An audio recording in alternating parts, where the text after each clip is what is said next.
한 성도님이 계셨는데요. 이분은 신앙생활을 정말 열심히 하는 분이셨습니다. 재정적으로도 아주 넉넉하게 그래도 지내고 계시는 분이셨고요. 또 아내와 자녀들도 아주 신앙 안에 잘 자라고 있는 가정이었습니다. 그래서 매일 감사한 마음으로 예배드리고 있는 그런 가정이었습니다. 그런데 어느 날 천재지변이 일어나서 그 소중한 재산을 전부 다 잃어버리게 됐습니다. 도저히 있을 수 없는 일이 벌어진 것이죠. 그래도 우린 가족이 같이 있으니까 괜찮다는 마음으로 다시 마음을 일으켜 세웁니다. 그런데 어느 날 갑작스런 사고가 나서 하루아침에 자녀들을 전부 잃어버리게 됩니다. 여러분, 부모가 자녀를 잃는다고 하는 건 상상할 수가 없는 것이죠. 근데 하루아침에 모든 자녀를 전부 다 잃어버린 겁니다. 그래도 힘들지만 신앙 안에 살아보려고 합니다. 그런데 어느 날 본인의 건강마저 안 좋게 됩니다. 이유를 알 수 없는 질병에 걸려서요, 이제 몸져 눕게 되는 것이죠. 여러분, 마음도 힘든데 이제는 몸까지 힘들게 되는 것입니다. 그래도 믿음 안에 있으니 겨우겨우 견뎌보려고 애를 씁니다. 그런데 어느 날 아내가 자신을 떠나겠다는 겁니다. 아무리 보니까 당신을 봐도 하나님이 안 계신 것 같다는 거예요. 그리고 그냥 그 사랑하는 남편 곁을 떠나는 거예요. 마지막 그래도 남편이 의지했던 사람이 아내 아니겠습니까? 그런데 그 아내마저 떠나버리게 된 거예요. 여러분, 너무나 연속적으로 고난이 닥치는 거 아니겠습니까? 이렇게 너무 힘든 고난이 한 번도 아니라 계속해서 다가오게 되는 것이죠. 오늘 이 사람은 바로 욥입니다. 네, 여러분이 알고 있는 욥 스토리를 제가 이야기로 한번 풀어봤습니다. 이렇게 말할 수 없는 고난의 연속을 우리가 만날 수 있다는 것이죠. 제가 성도님 중에서 정말 고난을 연속으로 만나는 분들을 제가 보게 됐습니다. 어떤 분은 남편이 희귀병에 걸리시게 된 거예요. 여러분, 남편이 병에 걸리게 되면 아내가 간호를 해야 될 뿐 아니라 재정도 감당해야 되잖아요. 돈도 버셔야 되잖아요. 그러면서 자녀들도 양육해야 되는 거예요. 너무 삶이 버거우신 거예요. 힘드신 거예요. 그런데 문제는 뭐냐면 거기에 사랑하는 아들도 이 아빠와 동일한 질병에 걸리게 된 거예요. 그럼 이게요, 한 사람만 아파도 감당할 수가 없는데 자녀까지 아프게 되니까 도저히 어떻게 할 수가 없는 것이죠. 이런 연속된 고난을 만나는 분이 계신다는 거죠. 또 어떤 분은 어머님께서 질병을 앓다가 이제 그 한 해에 초기가 되는 그 시점에 세상을 떠나게 됐습니다.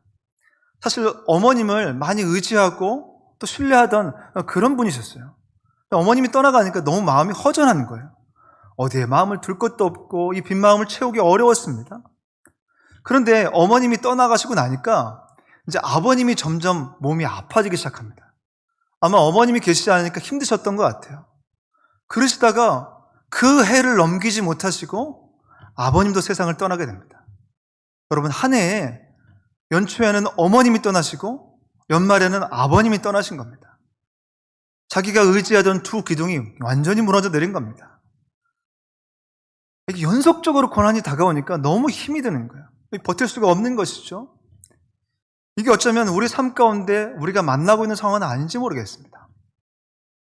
도대체 어떻게 이런 것들을 감당할 수 있을까요? 연속된 고난을 우리가 어떻게 감당할 수 있죠? 오늘 본문에 나오는 요셉이 바로 이런 상황이었습니다.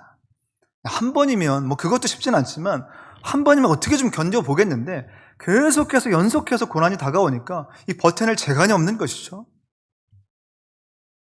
그런데 오늘 성경은 요셉에 대해서 뭐라고 얘기하냐면 형통한 자가 되었다라고 얘기합니다. 이게 이해할 수가 없죠. 더 심하게 범사에 형통하게 하셨다라고 얘기하고 있습니다.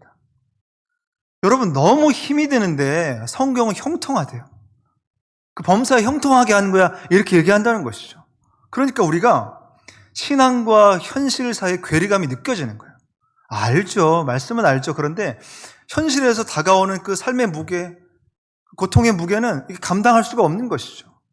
그때 우리가 고민하게 됩니다. 사실 우리가 형통하면 여러분 뭐가 떠오르시죠? 만사형통, 이게 떠오르시잖아요. 그렇죠? 그래서 형통하면 보통 아무런 고난이 없는 상태를 생각을 합니다. 그러니까 고난이 하나도 있으면 그 형통이 아닌 거예요. 또 아무런 문제가 없는 것을 형통이라 생각합니다. 그러니까 한 가지도 문제가 없어야 돼요. 그래야 형통한 것이 되는 겁니다. 이게 우리가 갖고 있는 생각이죠. 뭐 예를 들어서 이렇게 한번 생각해 보겠습니다. 여러분이 어느 날 이제 신호등을 건너려고 신호등 앞에 갔는데 그때 우리가 원하는 건 뭐죠? 갑자기 파란불로 바뀌는 겁니다. 너무 놀라워요. 한 번이면 괜찮은데 또 다른 신호등을 건너려고 하니까 또 파란불로 바뀐 겁니다. 여러분 이런 거 기대하시죠? 우리가 기대하는 형통은 이런 거 아닙니까? 내가 가기만 하면 파란불로 바뀌는 거. 또 어느 날은 이제 아침에 직장에 가려고 하는데 버스를 타려고 버스 정류장으로 갑니다. 그랬더니 어떤 일이 벌어집니까? 그 버스가 나타난 겁니다. 내가 타야 될 버스가 기가 막히게 나타난 거예요. 너무 기분이 좋잖아요? 그래, 퇴근 때도 이러려나 싶었는데 퇴근할 때도 정류장에 가니까 뭐가 나타납니까? 그 버스가 기가 막히게 나타나는 겁니다. 그때 전율이 올라오죠. 그러면서 고백합니다. 이게 형통한 거야. 오늘 형통하구나. 이렇게 고백하게 된다는 것이죠. 어쩌면 이게 우리가 생각하는 형통의 모습이 아닐까 생각이 듭니다. 그러니까 내가 가면 다 길이 되는 거예요. 열리게 되는 것이죠. 여러분, 그런데 요셉의 인생을 살펴보면 전혀 그렇지가 않습니다. 고난이 연속적으로 다가오는 것을 보게 됩니다. 그러다 보니까 사실 제가 여러분에게 이제 여러분 요셉처럼 형통하시길 원합니다 라고 얘기하면 여러분 표정이 밝지 않을 것 같아요. 목사님 어떻게 되라는 겁니까? 그렇죠? 아멘 하고 받기가 쉽지가 않은 것이죠. 왜냐하면 너무나 요셉의 삶이 연속적인 고난을 만나게 되었기 때문입니다. 그렇다면 질문해 볼까요? 그럼 과연 성경이 말하는 형통은 무엇일까요? 여러분 어떤 게 형통인가요? 오늘 이것을 가지고 하나님의 은혜를 나누기를 원합니다. 오늘 두 가지를 살펴보기를 원하는데요. 성경이 말하는 형통은 첫째, 절대로 혼자가 아니라는 것입니다. 절대로 혼자가 아니라는 것입니다. 요셉은 애굽의 노예로 팔려가면서 철저하게 혼자됨을 경험했습니다. 여러분 요셉이 가족들에게 사랑받았잖아요. 그래도 형제들이 있었잖아요. 특히 아버지가 특별하게 본인을 사랑했잖아요. 그래서 혼자라고 느낀 적이 없었습니다. 그런데 갑자기 노예로 팔려가게 됐어요. 아무도 없는 낯선 땅으로 가게 됐습니다. 여러분 완전한 혼자됨을 경험하게 된 것입니다. 여러분 한번 상상해 보십시오. 지금 요셉이 형제들에 의해서 팔려가서 혼자 가고 있어요. 얼마나 외로웠을까요? 혼자라는 생각이 들지 않았을까요? 또 그 노예 시장에 혼자 덩그러니 서 있습니다. 얼마나 외로웠겠습니까? 나 혼자 세상에 남겨진 것 같다고 생각 들지 않았을까요? 그리고 한 번도 가보지 못한 애굽 땅, 그 애굽의 보디발의 집에 노예로 가게 된 거예요. 자기 혼자. 정말 세상에 혼자 남겨진 것처럼 너무나 낯설고 어색한 그곳에 남겨지게 된 것이죠. 철저한 혼자됨을 경험하고 있었던 것입니다. 여러분 그것뿐인가요? 요셉은 감옥의 죄수로 갇히면서 더욱더 혼자됨을 경험하게 됩니다. 그래도 애굽의 노예로 있었지만 이렇게 조금 적응하면서 지냈잖아요. 그래서 주인의 사랑도 좀 받고 신뢰도 받고 또 같은 노예들과 친분도 얻으면서 그래도 내가 혼자가 아니구나 라고 하는 생각들을 가질 수 있었을 것입니다. 그런데 완벽하게 모함을 받아서 이제는 그것도 강간미수범 그런 거잖아요. 그래가지고 철저히 감옥에 혼자 갇히게 된 겁니다. 여러분 얼마나 외로웠겠습니까? 얼마나 혼자라는 생각이 들었겠어요? 요셉은 철저하게 혼자됨을 경험하게 되었다는 것이죠.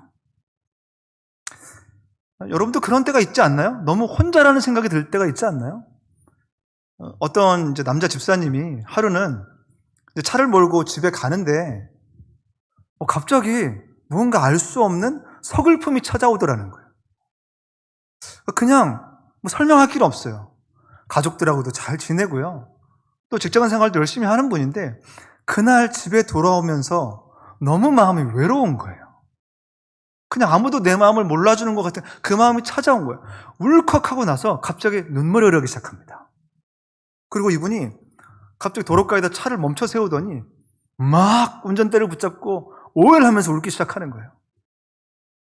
아무도 내 마음을 몰라주는 그런 극도의 외로움을 경험하게 된 것이죠. 이게 남자분들만 그럽니까? 우리 여자분들도 그런 외로움이 찾아오지 않나요? 같이 있는 것 같은데 너무 외로운 거예요. 그냥 나 혼자 남겨진 것 같은데요. 여러분, 자녀들도 마찬가지입니다. 다 말은 안 하지만 진짜 혼자 남겨진 것 같은 그런 외로움을 겪게 된다는 거죠. 부모님은 어떠신가요? 점점 나이가 들어가시면서 느껴지는 그 외로움이라고 하는 건 말할 수 없는 겁니다. 너무 혼자 있는 것 같은 거예요. 너무 극도의 외로움을 느끼는 것이죠. 우리 모두가 느끼는 것이 내가 혼자라는 생각입니다. 오늘 요셉이 그랬다는 것이죠. 연속적인 외로움을 경험한 거예요. 그런데 오늘 성경은 다르게 얘기합니다. 창세기 39장 2절입니다. 한번 같이 읽도록 하겠습니다. 함께 읽겠습니다. 여호와께서 요셉과 함께 하심으로 그가 형통한 자가 되어 그의 주인 애굽 사람의 집에 있으니. 아멘. 여러분, 요셉은 노예로 살고 있었습니다. 근데 성경은 그런 요셉에 대해서 형통한 자가 되었다라고 얘기하고 있습니다. 그 이유가 무엇인가요? 하나님께서 함께 계셨기 때문이라는 거예요. 무슨 말인가요? 넌 혼자가 아니야. 넌 혼자 있는 게 아니야. 절대로 내가 혼자 두지 않을 거야 라고 말씀하셨다는 거죠. 어쩌면 요셉은 이 노예로 팔려가는 그 상황 가운데 혼자라고 느꼈을지 몰라요. 그런데 하나님은 내가 거기 같이 있었어.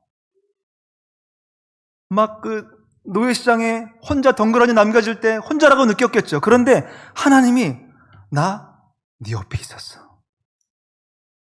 애굽의 노예로 그 보디발의 집에 있을 때 너무 외롭고 고독했잖아요. 그런데 하나님이 나 너하고 같이 있었어.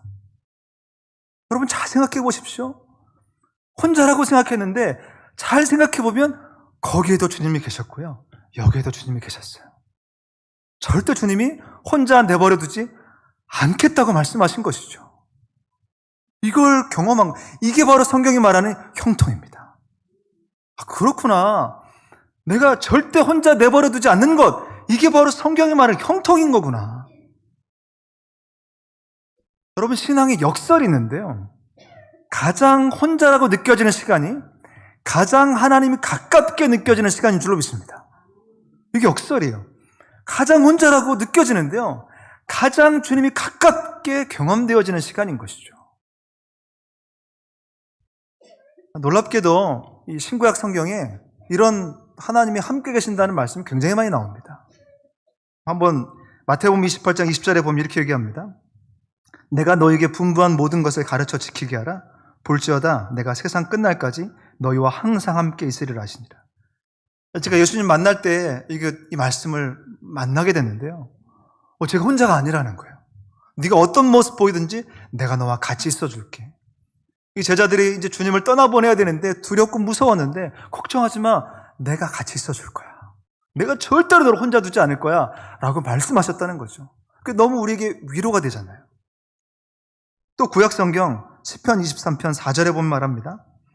내가 사망의 음침한 골짜기로 다닐지라도 해를 두려워하지 않을 것은 주께서 나와 함께 하심이라. 주의 지팡이와 막대기가 나를 안위하시나이다. 다윗은 아들 압살롬에게 왕의 자리를 빼앗깁니다. 믿었던 신하들에게 배신을 당해요. 철저하게 혼자라는 생각에 갇혀 있었어요. 그런데 그래서 자신이 보기에 사망의 음침한 골짜기를 걸어가는 것처럼 보였는데 하나님 말씀하시는 거예요. 너 혼자가 아니야.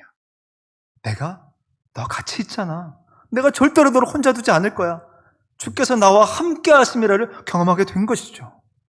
여러분, 이런 게요, 신구약 성경에 너무 많이 나옵니다. 하나님께서 나와 함께 하신다는 거예요.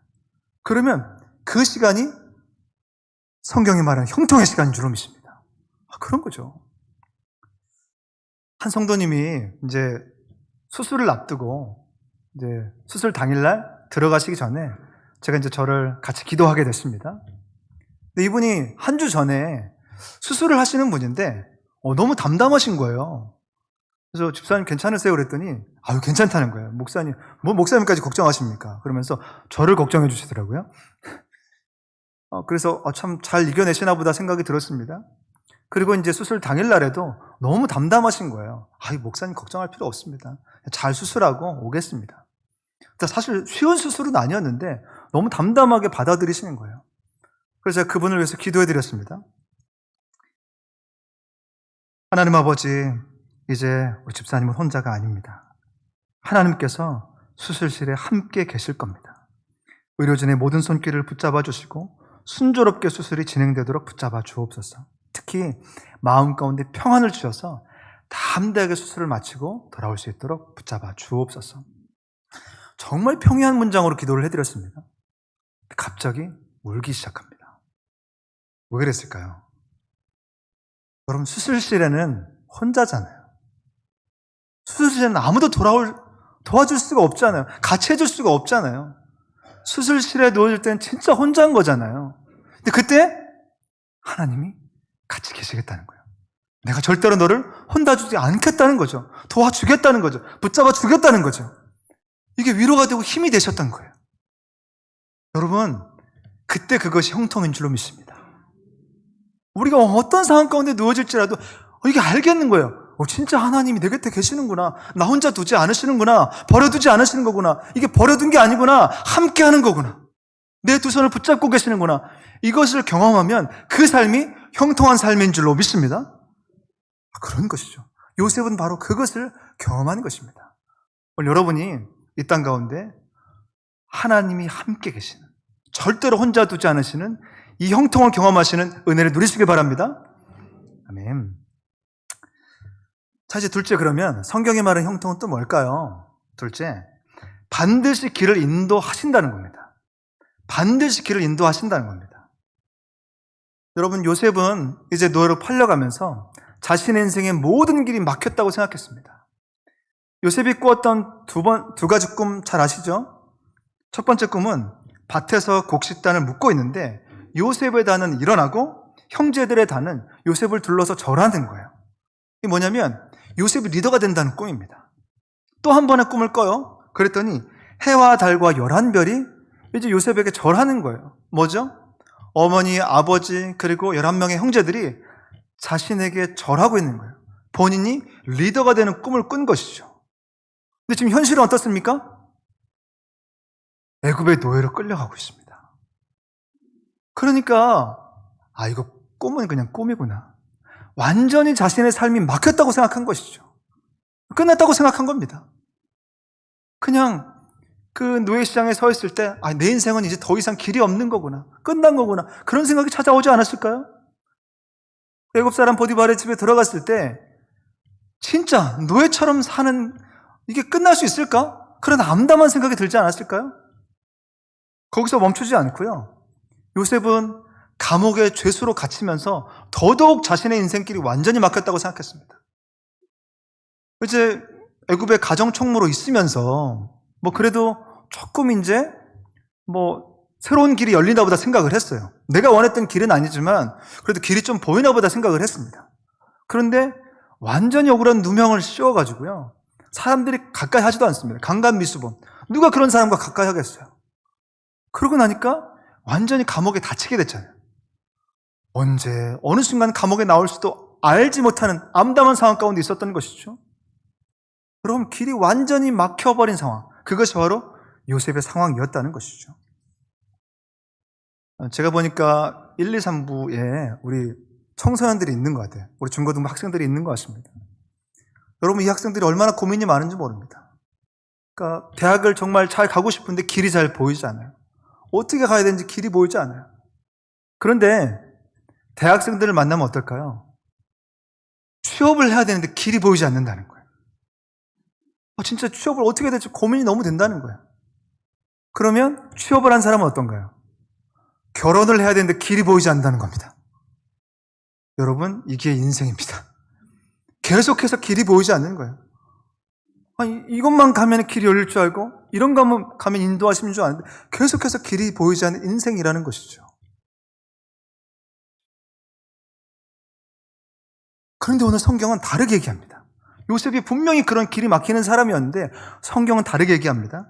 오늘 창세기 39장 23절입니다. 한번 같이 읽어보겠습니다. 함께 읽겠습니다. 간수장은 그의 손에 맡긴 것을 무엇이든지 살펴보지 아니하였으니 이는 여호와께서 요셉과 함께 하심이라. 여호와께서 그를 범사에 형통하게 하셨더라. 아멘.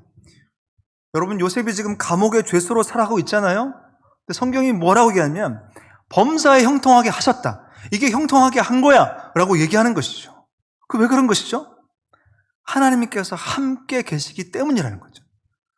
여러분, 하나님께서 함께 계시면 길이 열릴까요? 열리지 않을까요? 하나님께서 함께 하시면 그게 길일까요? 길이지 않을까요? 여러분, 막혔는데 그거 길입니까? 길이지 않습니까? 하나님께서 함께 계시면 내가 보기엔 막혀 보여도 그것이 길인 줄로 믿습니다. 놀랍습니다. 놀라워요. 여러분, 내 생각에는 길이 A밖에 없다고 생각이 들어요. 그래서 A가 막히면 끝난 거예요.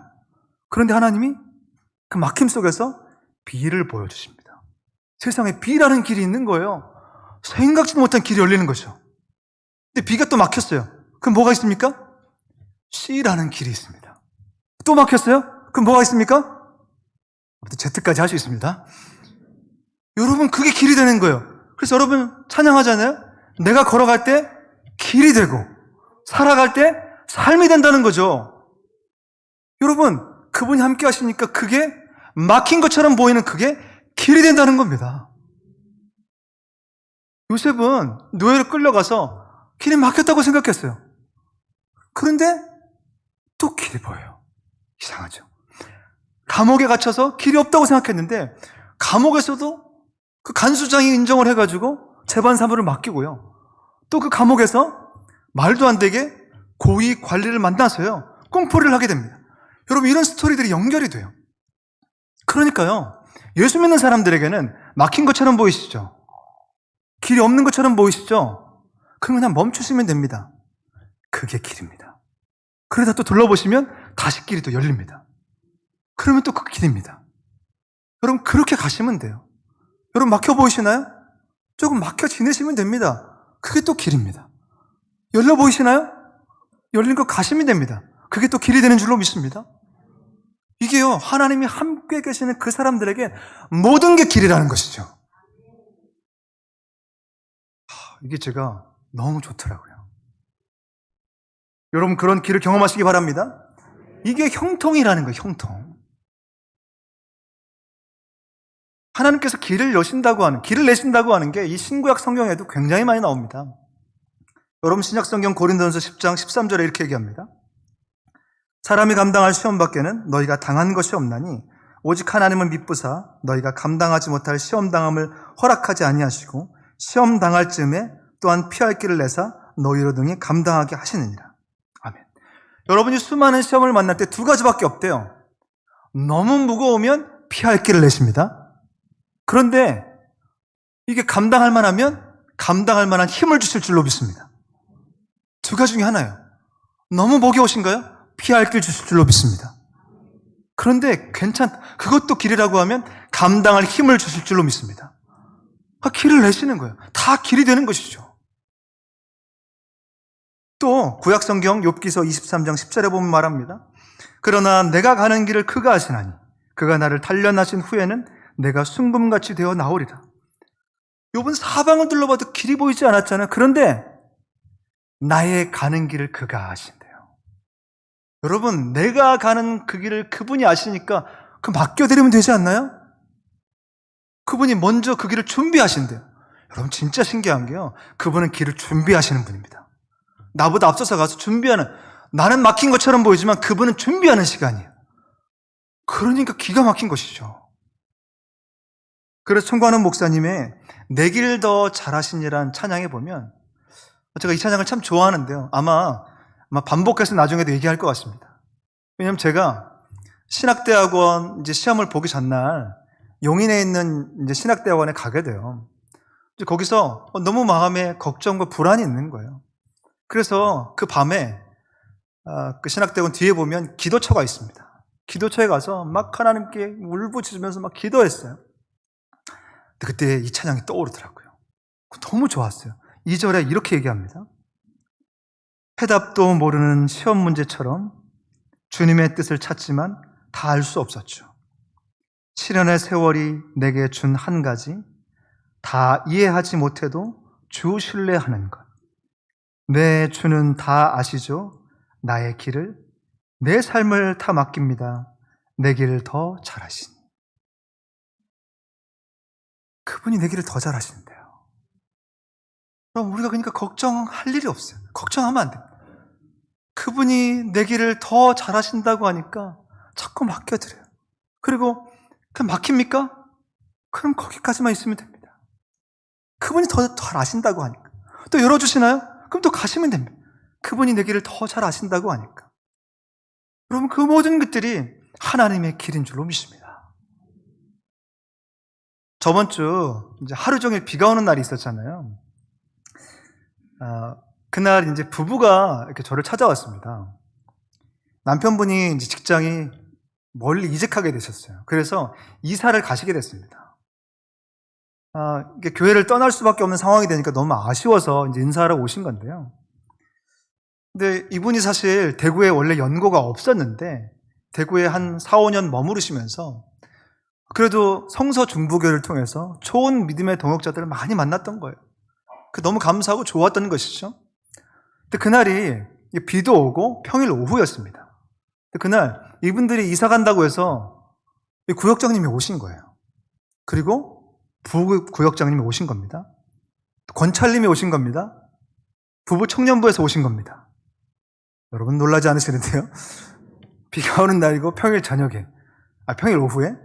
그래서 그분 중에 한 분은 직장의 일을 잠깐 멈추고 오셨대요. 왜 그랬을까요? 보내는 사람도 너무 아쉬운 거예요. 이 귀한 두 부부를 보내려고 하니까 너무 아쉬워하시고, 또 이분들도 너무 사랑받고 지내는데 떠나려고 하니까 너무 아쉬운 거예요. 여러분, 이게 우리 교회입니다. 우리 교회 공동체입니다. 얼마나 제가 좋았는지 모릅니다. 그래서 제가 부부에게 기도 제목을 물어봤습니다. 그랬더니 새로운 곳에서의 적응이 기도 제목이래요. 이제 새로운 직장, 새로운 사람도 만나야 되는데, 사실 아이가 돌 지난 지 얼마 안 됐는데 이 아이를 데리고 지내야 되는 아내가 걱정이 되는 거예요. 아내가 진짜 새로운 곳에서, 낯선 곳에 새롭게 적응을 해야 되잖아요. 그래서 그런 기도 제목을 줬습니다. 제가 이렇게 기도를 해드렸습니다. 대구에서도 아는 사람이 아무도 없었습니다. 그런데 이렇게 소중한 사람들을 만나게 하셨습니다. 그런 것처럼 새로운 곳에서도 하나님께서 소중한 사람들을 만나게 하실 줄로 믿습니다. 생각해보니까 이분은 대구에 처음 왔을 때 길이 보이지 않았었잖아요. 아무도 없었잖아요. 어떻게 지내야 되는지 암담했었잖아요. 그런데 누가 그 길을 열어주셨나요? 하나님이 믿음의 사람들을 만나게 하신 게 아닙니까? 또 우리 교회를 만나게 하신 게 아닙니까? 그런 것처럼 살면 되는 거 아닌가요? 여러분, 새로운 곳 가서 그렇게 살면 되는 것이죠. 그거 기억하며 살면 되는 것입니다. 여러분, 그거 기억하고 또 기억하고 또 기억하는 것입니다.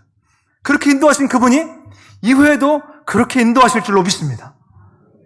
여러분, 이게 형통한 삶이라는 것이죠. 이게 형통한 삶이라는 거예요. 뭐가 더 필요하겠습니까? 말씀의 결론을 맺으려고 합니다. 교회 오빠라는 제목의 다큐멘터리에 나오는 이관희 집사님을 아시죠? 딸이 태어난 지 얼마 되지 않아서 37세의 나이로 대장암 사기 진단을 받게 됩니다. 그런데 그때 어머님이 아들이 대장암 사기 진단을 받았다는 얘기를 들으시고 너무 마음이 힘드셨나 봐요. 그래서 스스로 목숨을 끊게 됩니다. 그때 이관희 집사님이 하나님께 이렇게 기도합니다. 암이라는 질병도 주님이 주신 축복이라고 생각하고 잘 견디고 있는 저를 시험하지 말아 주십시오. 주님, 어떤 환난이 와도 내가 주님을 변함없이 사랑하겠습니다. 하나님 감사합니다. 사랑합니다. 우리 엄마를 불쌍히 여겨주세요. 방송이 나간 후에 사람들이 집사님에게 물어봤대요. 어떻게 이런 비극적인 상황 가운데 원망하지 않으세요? 그랬더니 집사님이 이렇게 얘기하셨대요. 사실 그렇지 않습니다. 비극적인 상황 앞에 절망했고 원망했습니다. 그런데 그때 제 마음 가운데 성령님이 일하기 시작했습니다. 사랑하는 어머님의 죽음 앞에 비교할 수 없는 깊이로 함께 애통하시며 가슴 찢고 계시며 울고 계시는 주님의 마음이 전해지게 되었습니다. 저희 어머님을 품에 안고 눈물 짓고 계시는 주님의 모습이 그려지게 되었습니다. 혼자가 아니었습니다. 제가 이 얘기를 듣고 진짜 마음이 너무 아프더라고요. 주님이 가까이 계신 걸 아주 선명하게 경험한 거예요. 그 어려움이 그치지 않았습니다. 5개월이 지난 후에 아내마저 혈액암 사기 진단을 받게 됩니다. 도저히 받아들일 수 없는 괴로운 시간들을 보내고 있는 것이죠. 이때 이관희 집사님이 아내와 치료를 받으며 이렇게 고백합니다. 삶 전체를 놓고 플러스 마이너스 손익계산을 따져보면 얘기가 달랐습니다. 제 삶에서 하나님께 받은 은혜를 플러스라고 하고 절망을 마이너스라고 가정한다면 어떻게 계산해도 저에겐 플러스밖에 남지 않습니다. 아무리 계산하고 계산해봐도 내 인생은 플러스밖에 없는 인생이라는 거예요. 이관희 집사님이 40세의 나이로 세상을 떠나게 됐습니다. 저는 하나님이 이분을 통해서 연속적인 고난을 통해서 신앙으로 믿음을 붙들고 사는 게 무엇인지를 정말 제대로 보여주셨다고 생각합니다. 그런데요, 제가 그 다큐멘터리를 보면서 거기에 나왔던 성경 구절 하나가 있어요. 그게 참 인상적이더라고요. 그게 뭐냐면 욥기 42장 5절입니다. 내가 죽게 대하여 귀로 듣기만 하였사오나 이제는 눈으로 주를 배움나이다. 욥이 하나님을 모르지 않았죠. 근데 전에는 귀로 들은 것 같았어요. 그런데 이 어려움의 시간들을 다 만나고 나서 이제는 눈으로 주를 보는 것 같아요. 와, 여러분, 하나님이요 생생하게 내 눈에 지금 보여주는 것 같아요. 그런 삶을 하루하루 살아간다. 이게 형통이 아니겠습니까? 여러분, 지금 가깝게 주님이 느껴지시죠? 지금 생생하게 주님이 보여주시죠? 이 자리에 그분이 함께 계십니다. 여러분과 함께 계십니다. 그분이 심지어 우리의 길도 인도하십니다. 그럼 귀로만 듣는 게 아니라 눈으로 주를 봅니다. 성경의 말의 형통은 무엇인가요? 나는 절대로 혼자가 아니라는 것입니다. 절대로 혼자 두지 않겠다는 거죠. 그리고 하나님께서 반드시 길을 인도하시겠다는 겁니다. 아니, 이미 그 길을 준비하고 계신다는 것입니다. 그러니 여러분은 누리시기만 하면 됩니다. 생각보다 할 것이 없습니다. 그분과 함께 이 시간들을 누리시면 됩니다. 그러면 그 삶이 형통한 삶인 줄로 믿습니다. 오늘 한 주간 동안 이 성경에 말하는 진정한 형통을 경험하고 살아가시는 사랑하는 모든 성도님들이 되시기를 주님의 이름으로 축원합니다. 아멘.